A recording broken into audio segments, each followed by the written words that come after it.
Bhojpuri industry के तरफ से बहुत बड़ी खबर निकल के बाहर आया है। खबर यह है, सौम्या पोखरेल जब से खेसारी लाल यादव से मुलाकात किया है तब से पूरा भोजपुरी इंडस्ट्री में अभी ट्रेंडिंग में चल रहा है। खेसारी लाल, अरविंद अकेला, कल्लू जी दोनों में आज से कुछ दिन पहले बहुत ज्यादा विवाद हो चुका था। इन्हीं विवाद के कारण से सौम्या पोखरेल के विरोध में आया है अरविंद अकेला, कल्लू जी।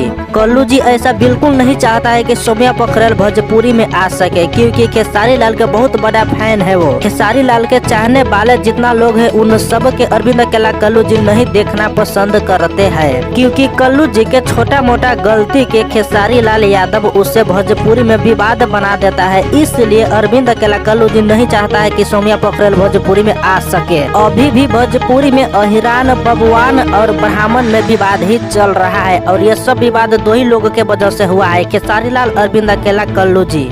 भाई मैं तो नहीं मानता कि भाई खेसारी लाल किसी को देख के जलते हैं, और मैं ना ही मानता कि वो कल्लू जी को देखकर एक्साइटेड ही जलते हैं। तो दोस्त आप ये गलत बोल रहे हो कि खेसारी भैया किसी को देख के जलते हैं। ऐसा नहीं कि सौम्या पोखरेल को मूवी और एल्बम में काम करने का मौका दिया तो कल्लू जी से जलते हैं, और कल्लू जी सौम्या को मूवी में नहीं आना देना चाहते। तो दोस्त सौम्या को सब मूवी में आना देना चाहते हैं, लेकिन बस कुछ लोगों को ऐसा लग रहा है कि मेरी वीडियो ऐसे वायरल जाएगी तो दोस्त वो कैसे भी वीडियो बना रहे हैं। सौम्या पोखरेल एक अच्छी लड़की है और एक अच्छा परफॉर्म भी करती है। तो दोस्त आप भी इसके परफॉर्म के दीवाने हो जाओगे जब ये स्टेज पे आएगी और अपना स्टूडियो में जाकर गाना रिकॉर्ड करवाएगी और मूवी पे शूट करवाएगी। तो दोस्त आप भी देखना ना भूलें सौम्या पोखरेल का एल्बम। और दोस्त अगर आपको मेरी वीडियो अच्छी लगी तो सुनते रहो NS ज्ञान।